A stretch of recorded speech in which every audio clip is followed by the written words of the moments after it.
We're here in the Flying Squirrels batting cage with left-handed pitcher Nate Reed and Dr. Alex Vapp of Orthopedics and Sports Medicine. And Doctor, thanks for being here today. No, great, thanks to be here. We're going to talk about rotator cuffs today. Did you ever have a rotator cuff injury? Luckily, no, Okay. but I've seen a lot. So, Can you maybe show us here with Nate Reed, who also hasn't had a rotator cuff injury, we're happy for that, what the rotator cuff is? yeah, so the rotator cuff in basics is the main group of muscles that comes over the shoulder from here and attaches out here, and it allows us to do a lot of our daily functions.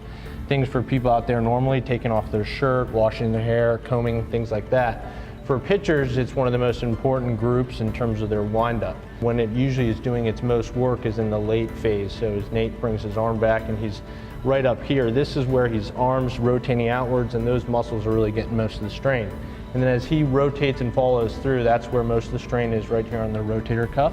It relaxes a little bit as he releases the ball, but that's what really gives them their velocity. So what are some symptoms if somebody has a rotator cuff injury? First, a lot of time it starts out just as general shoulder pain. People will describe discomfort on the outside here, kind of a deep ache, and it can worsen. Sometimes there's an inciting event, so someone will feel they were lifting something and felt a pop, and then as it progresses, they start to have pain at night. If they feel that pain, what are some of the steps or some of the solutions to solving that problem? Obviously, initially, you want to treat anything conservatively, so give yourself some rest, try some anti-inflammatories, ibuprofen, things like that. If it really starts to worsen, then that's when you want to come in and get checked out just to make sure there's nothing drastic at that point in time. And if it is drastic, then there are some possible surgical implications. We always try to do the least invasive first, so whether it be physical therapy, injections, different exercises, stretching, all that can help people get back symptomatically and try to prevent surgery. But if need be, we're obviously able to do that. And for those that are, us normal folks, Yeah. is there a way that you can kind of prevent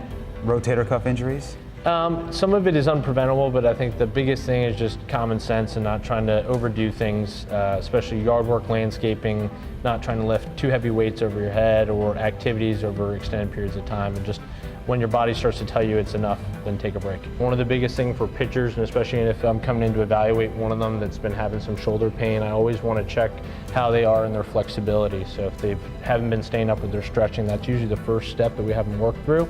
And then have them back off from their pitching, and then as that pain improves, they start to get back into throwing. Sounds good, Doctor. Thanks for being here. Nate, thanks for letting us use you as a prop today.